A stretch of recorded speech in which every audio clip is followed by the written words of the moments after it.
Hi there. Let's talk a little bit about poetry today. So we know that the language of poetry is quite expressive, it is descriptive, it is colorful, it is flowery, it is beautiful. And these kinds of qualities make it difficult for our learners to appreciate poetry. In fact, we realize in class these days that students do not want to engage with poetry. When you talk about poetry, they do not want to involve themselves with it. They say they can't stand the complexity of the language. They can't stand the various structures, the patterns, the varieties. They can't deal with it. And the emotional intensity attached to poems sometimes make it understandably so.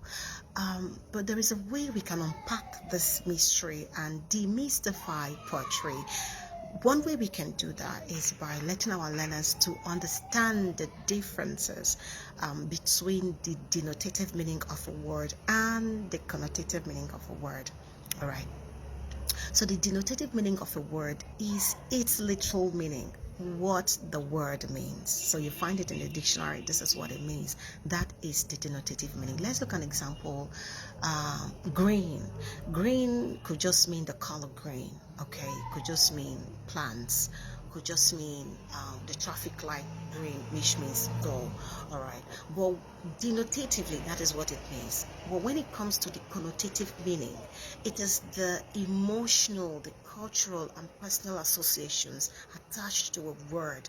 Okay, it is open to multiple interpretations. So it doesn't just mean what it means; it means far beyond what it means. Okay, so for example, the word green we used earlier in a connotative sense could mean to blossom, to evolve, to grow, to prosper, to germinate, to flourish. Okay, all of that, because the language of poetry is not like our everyday conversational language. Okay, there is a kind of intensity, a kind of depth that the words in poetry have. And when our students are able to associate words beyond their literal meaning, okay, take away the commonness of the word and begin to make associations and attachments, they are better able to appreciate poetry.